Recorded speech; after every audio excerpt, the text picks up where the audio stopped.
All right. Hello and good morning, everyone. We are live, 15-minute or so long live stream chat here on Midgard Musings. Hail and welcome. Um, Thank you guys for joining, by the way. Whoever's out there, hello. Go ahead and comment down below. Give the video a like. Share it around if you want to get some more people involved. It's live stream to engage with everybody. Talk a little bit about some heathenry related things, perhaps. Last night's video went up this morning.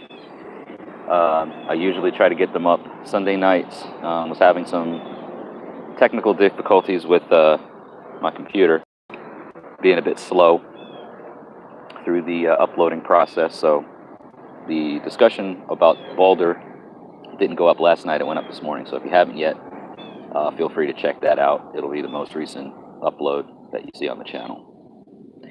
So it was a pretty good discussion talking about Baldur, the shining one. You know, he's definitely shining now through the haze and the humidity here in Tennessee. So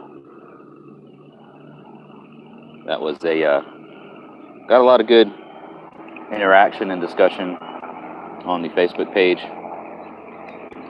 So you guys know that the Facebook live streams are on Sunday nights at 7, and then usually the subject matter is post-edited for video release, and then put up here. So if you ever want to, be a part of the live discussions on Facebook on Sundays,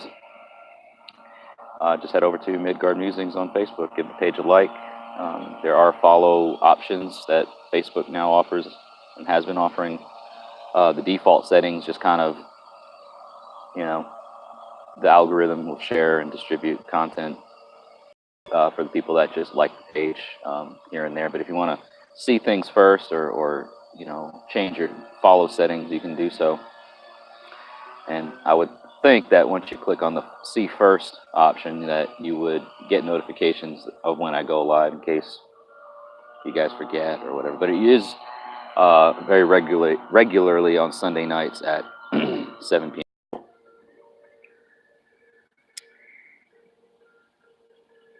Oh, thanks, man. I try to be active, especially, in my own personal life with my own practices that don't always get shared, but the knowledge type stuff and interacting with, folks online in this way, I definitely do try to have a consistent schedule and be active. Consistency is key.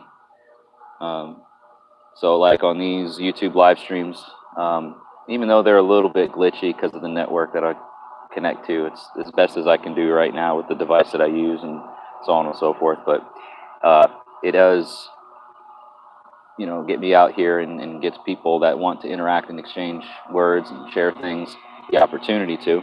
So thank you for saying that, and thank you for watching. Thank you for supporting Midgard Musings in that way.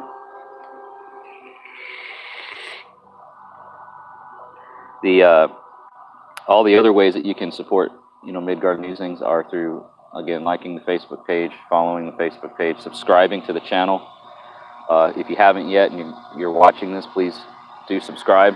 Trying to get to 2,000 subscribers by the first of the year, 2020.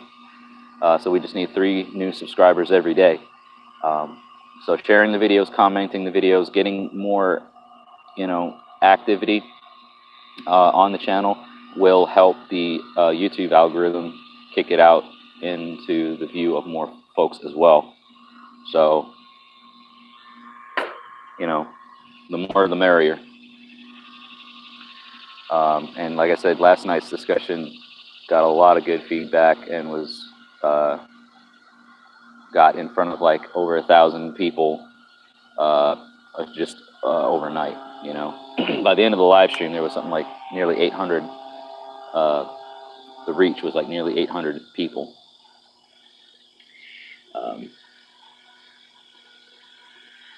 Says just a note, with Facebook and YouTube, try to work around Othala.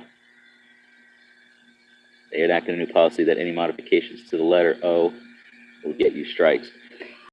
Interesting thing. I've seen some stuff about that. I've seen some pages and some content get taken down, or not the pages themselves, but the content themselves get taken down for violating standards or whatever. It's a sad thing that there's ignorance that abounds so much when symbols like that are misrepresented and misused to spread hate and bigotry and intolerance and all that type of stuff that puts a bad light and a negative image on the truth behind the thing.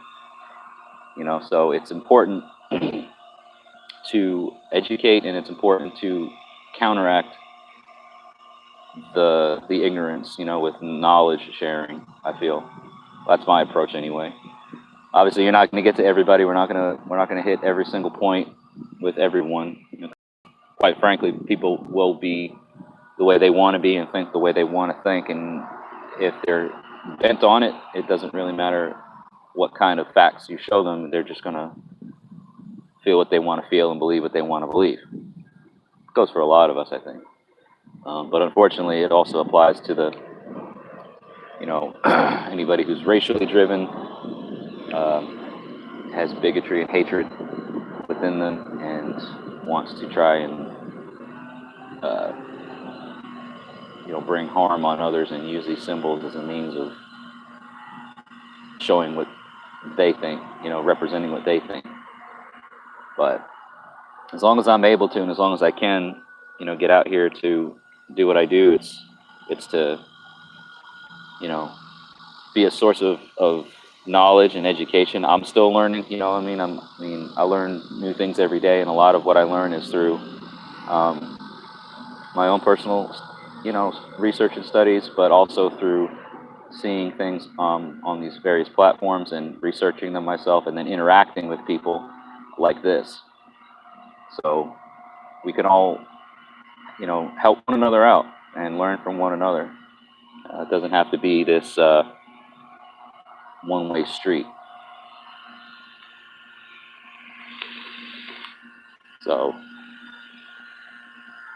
the Othala rune, which is one of my favorite runes because it's the one that came to me in a vision.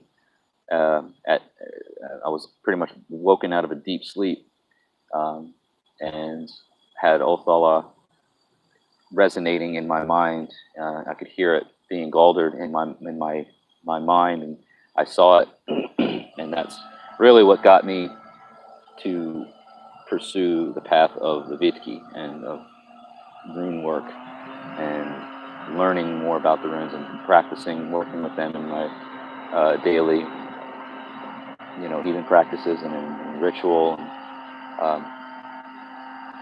So to have that experience and to see it being misused and misrepresented, I feel like I have a personal duty to counteract that type of stuff,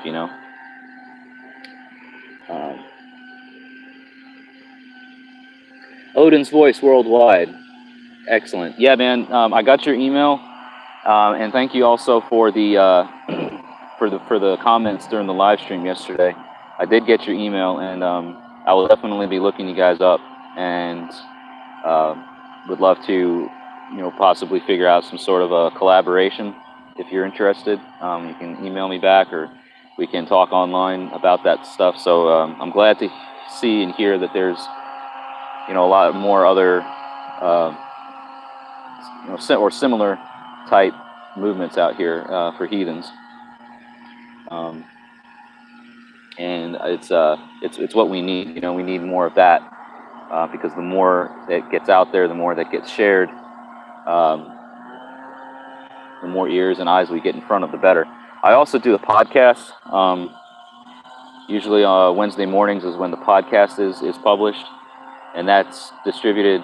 I do it through Anchor.fm, but the podcast is on like 7 or 8 different platforms: Spotify, Apple Podcasts, Google Podcasts, I think Breaker, so whatever other podcasts. There's like I said, a half a dozen other podcast platforms that it gets distributed on. So there's that. And matter of fact, I got to look today, but I think towards the end of last week, anyways, the podcast listeners, or the podcast, how many times the podcast had been listened to, and there's been like one episode a week or more for about the last couple of months, getting close to or breaking 1,000 listens or streams on the various platforms. And I'm in like 6 or 7 different countries, 40 plus listeners that have like either favorited or followed the podcast. Hey there, Mark. Okay, so we got a new comment. It says, you're new to heathenry and don't know about the Othala rune. Can you tell me what's that about and why some are calling it a hate symbol? Yeah, so first of all, welcome to the channel, welcome to the live stream. Thank you for watching. And if you're new to heathenry, I definitely invite you to subscribe to the channel because I do have regular content here. And there's in the description of the videos, there's ways of supporting Midgard Musings and learning new things through other means. So definitely check us out on Facebook and on YouTube. But so the Othala rune is one of the 24 runes in the Elder Futhark rune, quote, alphabet, if you want to call it. And the Elder Futhark runes are quite often used today to for divination, magical type things, and they were originally the characters or symbols used to write in Proto-Germanic, which is a language that predates Old Norse. Old Norse is what was used to write the like the Poetic Edda and things like that. They were all written in Old Norse. The Elder Futhark runes you'll see used today as, like I said, for divination and rune magic and things like that. But the Othala rune is arguably the last rune of the Elder Futhark set. And it represents ancestral heritage, inheritance, estate, things like that. And the reason why it kind of gets flagged a lot of times is because the rune is misrepresented or misused because of its association to heritage and ancestral inheritance and estates and things like that. It's quite often used by white supremacists and radical racists to indicate or mean that their heritage, their white heritage, is meant to be preserved and that sort of thing. So there's the Oldal rune that you see, which looks like Othala, but it has wings that kind of come off the end of it, was used in Nazi Germany. So it's kind of like a bastardized or altered Othala rune. And because of that, because of the associations to Nazi Germany and radical white supremacists and nationalists, that's why the Othala rune will quite often get flagged as a hate symbol. But it's far from it. It has nothing to do with racial superiority or what quote-unquote white heritage, which isn't even, what the hell is that even? So I hope that answered your question, and thank you for asking. And there you go. Got the comment down there that pretty much just added to what I was saying. So the runes themselves are, again, historically speaking, they're just letters. Used again right in Proto-Germanic, but over time and through some historical sources, it's we know that the runes were used for divination. How they were used is largely unknown. There's some hints and ideas of lots being cast with runes scribed onto them. So a lot of what we see today in rune work is of largely modern in their essence. Rune draws, people using rune spreads as if they were like a tarot deck. All that type of approach is very modern, but the spirit behind it, the idea behind it, is to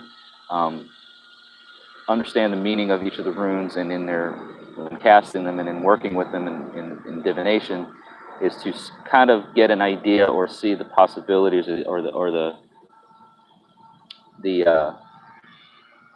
potential outcomes for things that are either going on, will be going on, have gone on. So there's fate that you're kind of working with, and then trying to, in a way, tap into the well of weird and manipulate weird to the betterment of yourself or loved ones or those around you. You're very welcome, and thank you for subscribing.